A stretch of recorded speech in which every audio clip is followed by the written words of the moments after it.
جیسے کہ او C D کچھ ریلیجس بھی ہوتی ہے، جیسے نماز پڑھے ہوں تو رکعت کا خیال نہیں رہتا، یا احساس ہوتا ہے کہ شاید کوئی رکعت مس ہو گئی ہے. اور کبھی جب یہ ایکسٹریم ہو جائے تو ایسا بھی ہوتا ہے کہ اگر آپ کسی شاپ سے نکل رہے ہیں جو ایئر کنڈیشنڈ ہے تو آپ اس کا بہت زیادہ دھیان رکھتے ہیں کہ دروازہ کہیں پہ کھلا تو نہیں رہ گیا، کہ اگر اس کی ہوا ضائع ہو رہی ہے تو شاید ان کی بجلی زیادہ استعمال ہوگی. تو اس قسم کی ایکسٹریم او سی ڈی بھی سم ٹائمز ڈیولپ ہو جاتی ہے.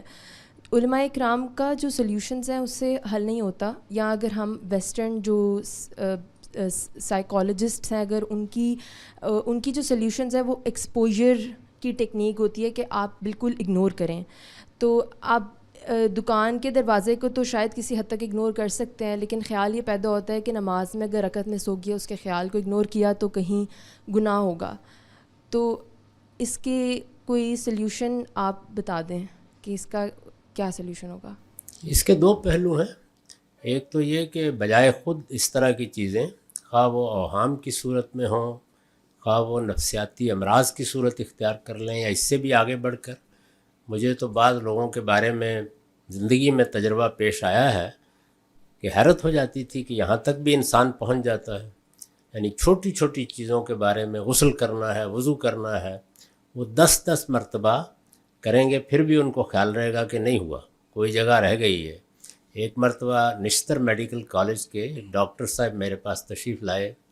صبح کے وقت میں نماز پڑھ کے مسجد سے واپس آ رہا تھا تو انہوں نے روک لیا اور اپنا قصہ سنایا. انہوں نے فرمایا کہ مجھے یہ معلوم تھا کہ جب آپ غسل کرتے ہیں، خاص طور پر جو غسل واجب ہو جاتا ہے، تو کوئی ایک بال بھی ایسا نہیں رہنا چاہیے جو بھگو نہ لیا گیا ہو.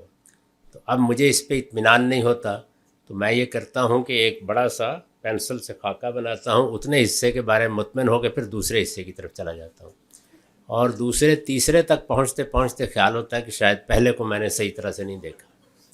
یعنی یہ اپنی جگہ کے اوپر اس پہ آپ ہنس بھی سکتے ہیں، لیکن یہ بڑی تکلیف دہ چیز ہے. اندازہ نہیں کر سکتے آپ اس کا کہ کتنا تکلیف دہ ہو جاتا ہے اور کس طرح انسان ایک وحشت میں مبتلا ہو جاتا ہے آخر میں. تو اس پہلو کے لحاظ سے تو اچھے ماہرین نفسیاتی سے ملنا چاہیے. اس کی وجہ یہ ہے کہ دنیا میں جو امراض پیدا ہوتے ہیں، خواہ وہ جسمانی ہیں، خواہ وہ ذہنی ہیں، خواہ نفسیاتی ہیں، وہ دنیوی علم ہے. مذہب کا اس سے کوئی تعلق نہیں ہے.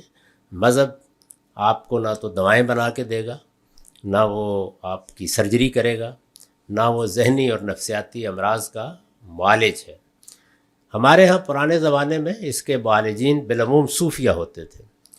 موجودہ زمانے میں اب نفسیات کا علم بہت ترقی کر گیا ہے، اور میں آپ سے عرض کرتا ہوں کہ وہ سائیکالوجی سے آگے بڑھ کر سائیکائٹری میں بدل گیا ہے، اور بہت سی دوائیں بھی ایجاد ہو گئی ہیں. ہمارے دوست عزیز اور میرے تو خیر دست راست تھے ڈاکٹر محمد فاروق شہید، وہ سائیکاٹرسٹ تھے. تو وہ از راہ تفنن فرمایا کرتے تھے کہ اگر میرے بس میں ہو تو لاہور شہر کے سارے پانی کے ٹینک میں ان دواؤں سے بھر دوں تاکہ سب کے سب لوگ ان سے مستفید ہو سکیں. تو یہ سب چیزیں ہیں، ان کی طرف رجوع کریں، علاج کرائیں. مذہب صرف یہ کرے گا کہ جو کچھ آپ کر رہے ہیں اس کے بارے میں آپ کی صحیح رہنمائی کر دے. وہ رہنمائی کی جا چکی ہے، اور وہ یہ ہے کہ کوئی شک کسی چیز کو باطل نہیں کرتا. اپنی بنیاد یقین پر رکھیے. نماز کی رکعت رہ گئی، آپ کو شبہ ہے، کوئی فرق نہیں ہے، 2 سجدے کریں، فارغ ہو جائیں. جو طریقہ بتایا گیا ہے کہ آپ کم پر بنیاد رکھ کے 1 رکعت اور پڑھ لیں، ختم کریں اس قصے کو. جو چیز بھی آپ کے لیے موضوع ہو، مذہب آپ کو ہرگز یہ نہیں کہتا کہ یہ ہو گیا تو آسمان گر جائے گا، یہ ہو گیا تو زمین پھٹ جائے گی. نہیں، بس آپ نے اپنی طرف سے صحیح نیت کے ساتھ ایک کام کر لیا، اللہ کے ہاں وہ انشاءاللہ قبول ہو جائے گا. تو یہ بات تو ہم بتا سکتے ہیں، آپ کو توجہ بھی دلا سکتے ہیں اور اطمینان بھی دلا سکتے ہیں. لیکن اس طرح کے امراض جب مرض کی جگہ پر پہنچ جائیں تو پھر ان کا علاج کرنا چاہیے.